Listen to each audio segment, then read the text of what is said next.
تو ایک تو وہ ہے، اور اس کے بعد پھر جس دن یہ 9 مئی کا واقعہ ہوتا ہے اس دن کی کچھ میڈیا کی فوٹیجز ہیں، جو سی سی ٹی وی فوٹیجز ہیں. ایک طرف کا کہنا یہ ہے کہ دونوں ہی واقعات کی سی سی ٹی وی فوٹیجز جو ہیں وہ اویلیبل نہیں ہیں، وہ دستیاب نہیں ہیں، جس کی بیس پر یہ نتائج مرتب کیے جا سکیں کہ آیا یہ واقعہ ہوا، انیشیٹ کہاں سے ہوا،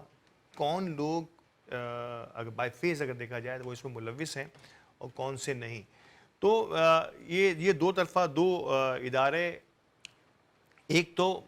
مکرم ترین محترم ترین ادارہ جسے ہم پاک افواج کہتے ہیں، اور ایک طرف ایک سیاسی جماعت، ایک بڑی سیاسی جماعت کہہ سکتے ہیں، جنہوں نے جو ہے وہ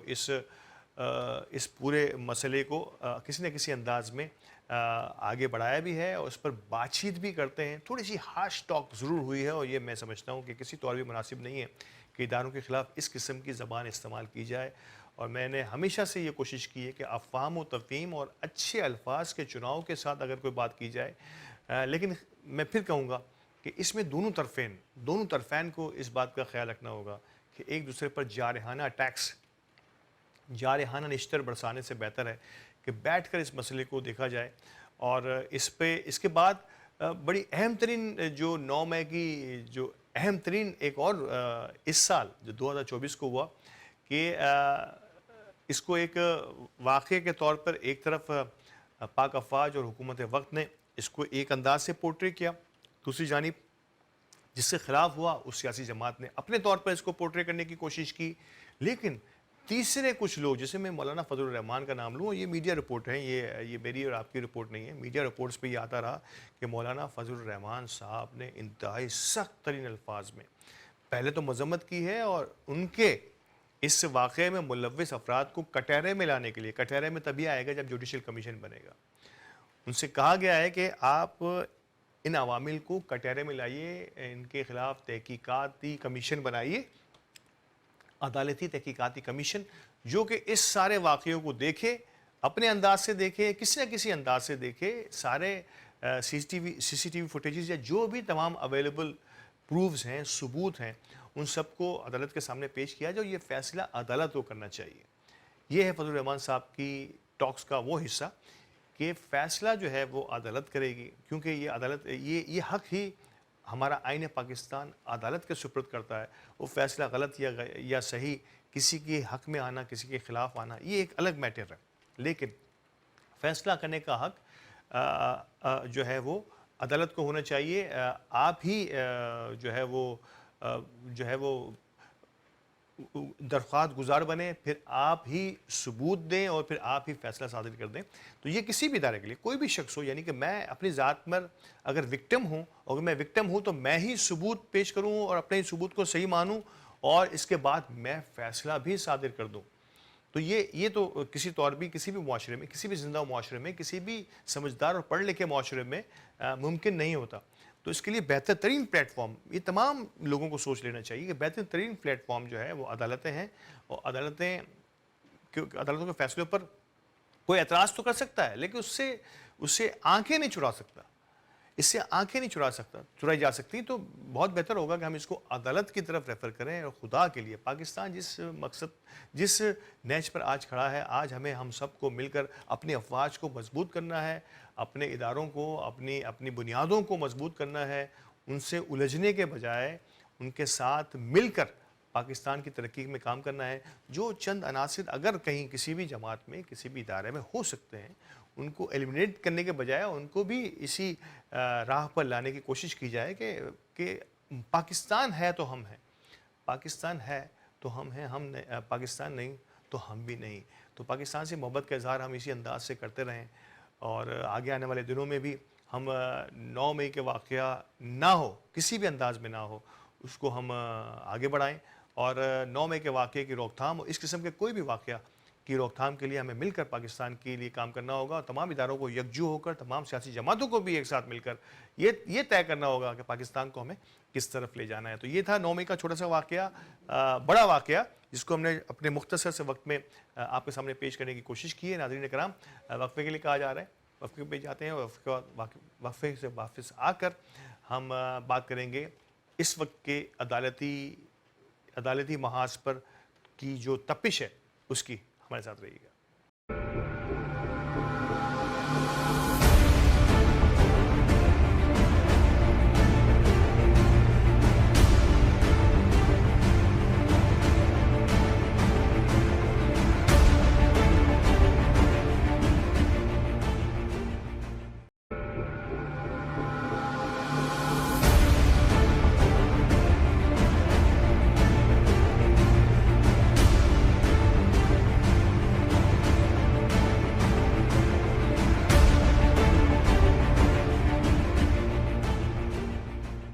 ویلکم بیک ناظرین، وقفے کے بعد حاضر ہوں، اور وقفے کے بعد ناظرین کرام میں بات کرنے جا رہا ہوں عدالتی محاذ پر، جس کا میں نے آغاز میں انٹرو میں کہا تھا کہ عدالتی محاذ پر وہ کچھ دیکھنے کو مل رہا ہے۔ ہماری عمر تو خیر بہت زیادہ نہیں، لیکن جنہوں نے پاکستان کو بنتے ہوئے اور پاکستان کو پروان چڑھتے ہوئے دیکھا، ان کا کہنا ہے کہ عدالتوں میں اس وقت جو ہو رہا ہے یا ہونے جا رہا ہے وہ اس سے پہلے چشم فلک نے کبھی نہیں دیکھا، انسانوں نے، پاکستانیوں نے کبھی نہیں دیکھا جو اس پاکستان میں عدالتی محاذ پر اب ہونے جا رہا ہے۔ سپریم کورٹ کو ہم ایک طرف رکھ کے پہلے ہم آغاز کرتے ہیں اسلام آباد ہائی کورٹ کی جانب سے۔ اسلام آباد ہائی کورٹ کے آپ سب جانتے ہیں مشہور زمانہ یہ واقعہ ہو گیا کہ 6 ججز نے مل کر، جس پر ہم اپنے گزشتہ پروگراموں میں بات بھی کرتے رہے ہیں، کہ 6 ججز نے مل کر سپریم جوڈیشل کونسل کو ایک لیٹر لکھا کہ ہمیں آزادی کے ساتھ فیصلے کرنے کا حق نہیں دیا جا رہا، اور اس کے رسپونڈ کے طور پر اگر ہم کو فیصلہ کرنا چاہیں تو رسپونڈ کے طور پر ہمیں زدوکوب کیا جاتا ہے، یا ہماری فیملی کو زدوکوب کیا جاتا ہے، یا کچھ ایسے عوامل کریٹ کیے جاتے ہیں، کوئی ایسے جو ہے وہ ماحول کریٹ کیا جاتا ہے کہ ہم آزادانہ فیصلے نہیں کر پاتے۔ یہ ایک اپنی نوعیت کا منفرد ترین خط تھا جو 6 ججز نے مل کر لکھا اسلام آباد ہائی کورٹ نے، اور اس پر سپریم کورٹ نے ایکشن لیا۔ میں وہ سب جانتے ہیں، جسٹس قاضی فائز عیسیٰ صاحب نے اس کا ریئیکشن لیا اور حکومت سے اس کا جواب طلب کیا، اور حکومت سے ملنے کے بعد انہوں نے ایک رکنی جوڈیشل کمیشن بنایا۔ اس جوڈیشل کمیشن میں ایک ریٹائرڈ جج کو نامزد کیا گیا۔ کچھ دنوں بعد ان ریٹائرڈ جج صاحب نے معذرت کی اس کیس کو سننے سے، جس کے بعد اس کا از خود نوٹس لیا گیا۔ از خود نوٹس کے بعد ایک 6 رکنی بینچ بیٹھا، اس نے اس کی پہلی کارروائی کا حصہ بنے، جس میں سے پھر ایک جج اس کارروائی سے الگ ہوئے، 5 ججز پھر رہ گئے تھے اس میں، اور 7 ججز سے 7 میں سے پھر 6 رہ گئے، اور اب ان 6 ججز نے کوئی اس وقت جسٹس فائز عیسیٰ نے کوئی 20 دن کی، عید سے پہلے کی بات، رمضان المبارک کی بات کر رہا ہوں، اس کے بعد کوئی 30 دن کی 28-30 دن کی تاریخ دی۔ اس کے بعد اس پر دوبارہ سے شروع ہوئی ہے کہانی، لیکن لارجر بینچ نہیں بن پایا اس میں۔ وہ اتنی بڑی تاریخ لارجر بینچ کے لیے دی تھی سپریم کورٹ نے، کہ لارجر بینچ کیونکہ اس وقت اویلیبل جو ہے وہ اویلیبل نہیں تھے، فل کورٹ، تو اس میں ججز اویلیبل نہیں تھے اپنی اپنی مختلف شہروں میں، عید کا وقت بھی تھا، اور مختلف رجسٹریز میں جو ہماری صوبائی رجسٹریز ہوتی ہیں، صوبائی دارالحکومتوں میں سپریم کورٹ کی، وہاں بھی کیسز چل رہے ہوتے ہیں، تو وہاں پر بزی تھے بہت سارے ججز، تو وہ پھر نہیں آ پا رہے تھے، تو ان کو تاریخ لمبی دی گئی کہ ہم فل کورٹ بنانے کے لیے، فل کورٹ اجلاس کے لیے شاید یہ ضروری ہوگا، لیکن فل کورٹ بینچ نہیں بن پایا، اور جس کے بعد انہی ججز نے اس کیس کو دوبارہ سے سماعت کے لیے سنا۔ تو یہ میں بتا رہا ہوں وہ کانٹیسٹ جو اسلام آباد ہائی کورٹ کے ججز نے لکھا تھا۔ کس انداز سے یہ آگے بڑھ رہا ہے، اور جسٹس بابر ستار صاحب یہ بڑی، اور جسٹس کیانی صاحب، محسن اختر کیانی صاحب، یہ 2 مین ججز ہیں جن پر پھر ریئیکشن بھی آیا، میں نے اور آپ نے دیکھا، میڈیا کی نظروں کا حصہ بھی بنے، ان کے خلاف کیسز صحیح ہیں یا غلط ہیں، اس کا فیصلہ جب ان کیسز کا فیصلہ ہو جائے گا اس کے بعد ہوگا، لیکن کہا یہ جا رہا ہے کہ تھوڑا سا پریشر بلڈ کرنے کے لیے یہ قسم کی چیزیں ہوئیں، لیکن میں اس بات کو اس لیے نہیں مانتا کہ عدالتوں کے لیے معاون و مددگار ثابت ہوتی ہیں، یہ ایسا نہیں ہو سکتا۔ بہرحال اس وقت کی عدالتوں نے، سپریم کورٹ نے یہ فیصلہ کیا تھا کہ تمام ہی صوبائی ہائی کورٹ سے جو ہے وہ اس سلسلے میں جو ہے وہ رائے لی جائے، اور آپ حیران ہوں گے، شاید میں تو کچھ کم حیران ہوا، جو قانون سے وابستہ لوگ ہیں وہ حیران رہے کہ کم و بیش تمام ہی، ایک آدھ کو چھوڑ کے تمام ہی صوبائی ہائی کورٹ سے کچھ اسی قسم کی باتیں ہوئی، کچھ اسی قسم کی رپورٹس آئیں، اسی قسم کی تجاویز آئی ہیں کہ جی ہاں بالکل ہمیں قانون کو، ہمیں نظام انصاف کو امپاور کرنا ہوگا، انہیں اسپیس دینی ہوگی، یہ قدغنے اور پریشر اور اپنے مطلوبہ فیصلے حاصل کرنے کے لیے جو پریشر ہے اس سے اوائڈ کرنا ہوگا. تو یہ دیکھ کر پاکستان کے عدالتی نظام پر ہماری نگاہیں، جس پر سب سے بڑا تکیہ ہم نے کیا ہوا ہے، پر ہماری آنکھیں کھل جانی چاہیے کہ یہ کیا ہوتا رہا کہ پاکستان کے ججز بھی جو ہے وہ کسی نہ کسی انداز میں مونوپلائز ہوتے رہے، ان پر قدغنیں لگاتے رہی. اور ماضی میں نے آپ نے دیکھا ہے کہ ماضی میں ایسی کئی ججز کی مثالیں ہمارے سامنے رہی ہیں کہ کسی نہ کسی انداز میں وہ کسی نہ کسی ایسی ایکٹیویٹی کا حصہ رہے جس کے باعث ان کے عدالتی فیصلوں پر نکتہ چینی ہی نہیں ہوئی، بلکہ اس کو تو میں کہہ رہا ہوں کہ ریورس کرنا پڑا. بہت سارے فیصلوں کو تو بعد میں ریورس بھی کرنا پڑا.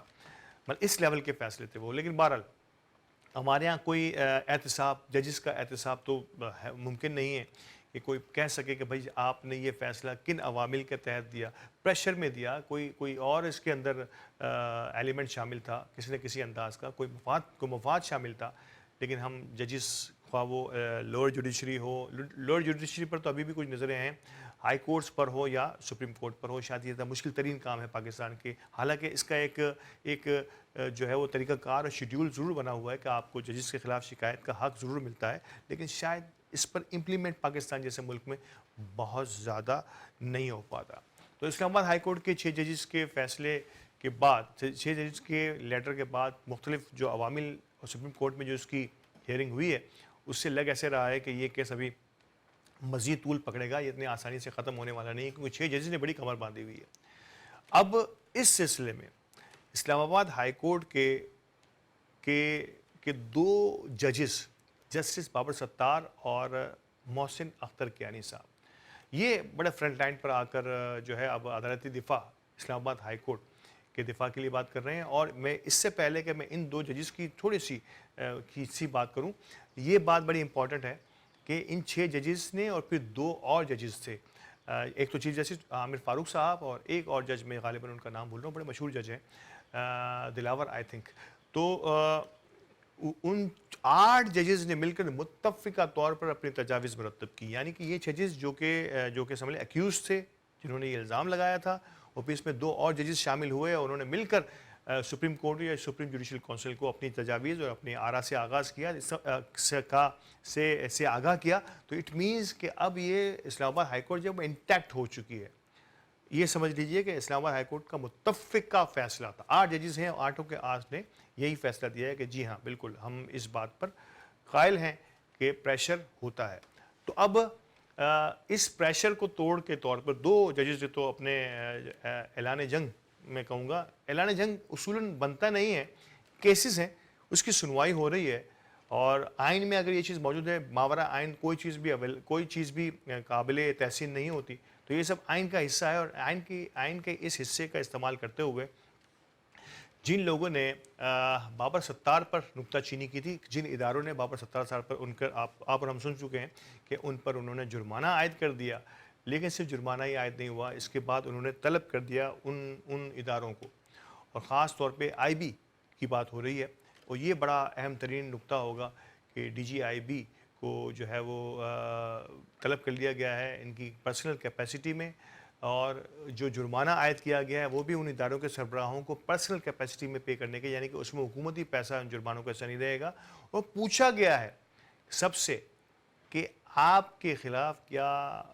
توہین عدالت کی کارروائی کا آغاز نہ کیا جائے. اس کے لیے کچھ اداروں کو طلب بھی کیا گیا ہے. لیٹس سی یہ طلبی کہاں تک اور کب تک موضوع رہتی ہے. لیکن یہ میں کہہ رہا ہوں کہ یہ اپنی نوعیت کا ایک بڑا منفرد ترین جو ہے وہ کیس ہے، جو پاکستان کی تاریخ میں جو تاریخ دان ہیں، جو پاکستان کے قانون دان ہیں، انہوں نے اس قسم کی ایکٹیویٹی بہت کم ہوتی ہوئی دیکھی ہے. میں تو حیران ہوں کہ جب ان لوگوں نے نہیں دیکھی تو ہماری تو نگاہوں کے سامنے گزرا نہیں.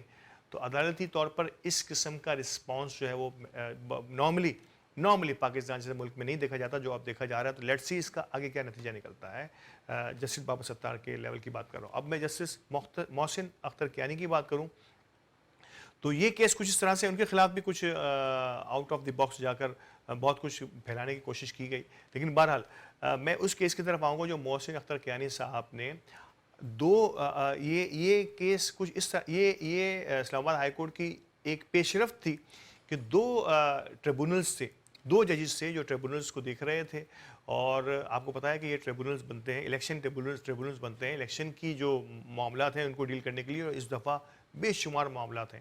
تو یہ کم محسوس ہوئے نئے چیف جسٹس کو لاہور ہائی کورٹ کے. تو لاہور ہائی کورٹ کے چیف جسٹس نے جو ہے وہ 6 اور ٹریبونلز بنائے تاکہ فیصلے جلدی سے آنا شروع ہوں. اس پر الیکشن کمیشن نے اعتراض کر دیا. انہوں نے 6 اور ججز کو نوٹیفائی نہیں کیا, ان کے حق میں کوئی نوٹیفیکیشن نہیں آیا, جس کے باعث وہ کام وہیں کا وہیں اب تک رکا ہوا ہے, جس میں کہ عدالت نے الیکشن کمیشن کو طلب کر دیا ہے کہ آپ نے یعنی کہ اس کے خلاف ایک طریقے سے یہ کہہ سکتے ہیں کہ توہین عدالت کہیں یا اسی کی کوئی زمرے کی کوئی چیز کہیں گے کہ ان سے جواب طلب کر لیا ہے کہ جب ہائی کورٹ کی جورسڈکشن ہے, ہائی کورٹ کا یہ پاور ہے کہ وہ ججز ٹریبونلز کے لیے نامزد کر سکتی ہے, وہ آپ کو ججز دے بھی رہے ہیں تو آپ کیوں نوٹیفائی نہیں کر رہے, کیوں اس سلسلے کو ہم لمبا کرتے چلے جا رہے ہیں, کیوں اس کو تیزی سے آگے نہیں بڑھایا جا رہا. جسٹس شہزاد کی میں بات کر رہا ہوں, غالباً چیف جسٹس ہیں لاہور ہائی کورٹ کے, اور لاہور ہائی کورٹ سب سے بڑی ہائی کورٹ ہے, اس کے ججز کی تعداد غالباً 30 سے زائد ہے. تو اور وہاں سے بھی ایک متفقہ جو ہے جب تجاویز مانگی گئی تھی, آرا مانگی گئی تھی ججز کے فیصلوں پر اور ججز پر پریشر کے حوالے سے, تو یہاں سے بھی ایک متفقہ طور پر ایک جو ہے وہ لیٹر جو ہے وہ تجاویز جو ہے وہ پہنچی تھی, اور اس پہ اس رائے کا بھی اپنی رائے کا بھی انہوں نے ججز نے کھل کر اظہار کیا تھا. وہاں پر لاہور سے تو لوور جوڈیشری کے بھی جو ججز ہیں ان سے بھی رائے لی گئی تھی. تو یہ ساری چیزیں میں اور آپ دیکھ رہے تھے اس وقت جو ہو رہی تھیں. لیکن اب ایک جس سے میں کہوں کہ الیکشن کمیشن اور لاہور ہائی کورٹ, ان کے درمیان مابین ایک تنازع میں کہوں گا ادارے ہیں, محترم ترین ادارے ہیں پاکستان کے, جن کا اس طرح سے آمنے سامنے کھڑے ہو جانا. مجھے الیکشن کمیشن کی ایک بات تو بالکل بھی سمجھ نہیں آتی, کیوں الیکشن کمیشن نالا ہے ان تمام چیزوں کو. ہم فرام ڈے فرسٹ سے دیکھتے چلے جا رہے ہیں کہ راجہ صاحب کے کتنے ہی فیصلے, کتنی ہی ہائی کورٹس اور عدالتوں نے اڑا دیے, ہوا میں اڑا دیے ان کے فیصلوں کو. لیکن الیکشن کمیشن جو ہے وہ بدستور اپنی اس انا ضد اور اپنے اس بیہیویئر کو قائم رکھے ہوئے ہے. نہ سمجھ میں آنے والی بات ہے. الیکشن کمیشن کا رول اس پورے پروسیس میں گزشتہ الیکشن سے لے کر الیکشن کی تاریخوں سے لے کے الیکشن کے ہونے تک اور الیکشن کے بعد کے نتائج تک, الیکشن کمیشن کا کردار اس بار بڑی معذرت کے ساتھ عوام میں الیکشن کمیشن کا جو مورل ہے نا وہ انتہائی ڈاؤن ہو گئے. عوام مایوس ہو گئے کہ جب ہم نے ہمارے ووٹ کی کوئی وقت ہی نہیں ہے تو کیوں ہم ووٹ دینے جائیں. اور یہ ایک طریقے سے ایک باقاعدہ الیکشن کمیشن نے سازش کے تحت عوام کو اتنا مایوس کیا, اور یہ مایوسی کی فضا اب تک قائم ہے. میں اور آپ دیکھ رہے ہیں کہ کوئی سننے کے لیے تیار نہیں ہے. بڑی حیرت ہوتی ہے اس معاملے کو دیکھ کے کہ الیکشن کمیشن جو ہے وہ کھل کے فرنٹ فٹ پہ آ کے کھیلتا ہے, غلط شاٹ کھیلتا ہے, لیکن اسے کو روکنے والا نہیں ہے. اور کوئی روکنے کی کوشش کرے جیسے لاہور ہائی کورٹ نے کیا تو اسے بھی سمجھ لیں کہ آنکھیں دکھائی جاتی ہیں. کہاں تک یہ معاملہ پہنچے گا ہماری سمجھ سے باہر ہے. سپریم کورٹ کو اس میں انٹرفیئر کرنا پڑے گا, سپریم کورٹ کو کہ وہ کہ معتبر ترین چیف جسٹس اور ان کے دیگر ساتھی ججز کو مل کر اس فیصلے کو بھی اس واقعے کو بھی دیکھنا ہوگا کہ ادارے آمنے سامنے نہ ہو پائیں, ہمارے الیکشن کمیشن اور لاہور ہائی کورٹ. بہرحال اس پر وکلاء کیا کہتے ہیں. عدالتوں کی تو جنگ میں نے بتا دیا آپ کو. وکلاء بڑے وائبرنٹ ہیں پنجاب کے, اور پنجاب ہائی کورٹ کے وکلاء نے اس پر ایک احتجاج بھی کیا تھا, اور ایک احتجاج اور بھی ہوا تھا اس سے پہلے, انہی چیف جسٹس کے خلاف ہوا تھا کہ جب پولیس نے وکلاء کے ایک خاموش بہت ہی انتہائی پرامن مظاہرے پر پولیس نے لاٹھی چارج کیا اور بڑی مار کٹائی ہوئی وکلاء کی. تو ہونا تو یہ چاہیے تھا, کیونکہ پولیس تو chief justice Lahore high court کے انڈر میں نہیں آتی, تو ہونا تو یہ چاہیے تھا کہ پولیس کے خلاف ایک بیان بازی داغی جاتی. الٹا اس کا اثر جو ہے chief justice Lahore high court پر, سن رہے ہیں نا آپ لوگ, chief justice Lahore high court پر ایک لان تان شروع کر دیا گیا کہ آپ ہائی کورٹ کے جج ہیں اور یہاں پولیس ہم پہ کیا کر رہی ہے. تو یہ ساری کڑیاں کہاں جا کے ملتی ہیں, کس انداز سے ملتی ہیں, ہمیں ان سب کو بھی دیکھنا ہوگا. وکلاء نے بہرحال وائبرنٹ ہو کر عدالتوں میں احتجاج کیا اور بائیکاٹ بھی کیا, لیکن یہ بائیکاٹ علامتی بائیکاٹ جسے ہم کہتے ہیں, اس کے بعد یہ کہاں تک آگے پہنچا ہے, کیسے آگے پہنچے گا. وکلاء, اس میں کوئی شک نہیں کہ وکلاء اب ایک جو ہے وہ ہاٹ سرفیس پر آ گئے ہیں. انہوں نے اب اپنی اس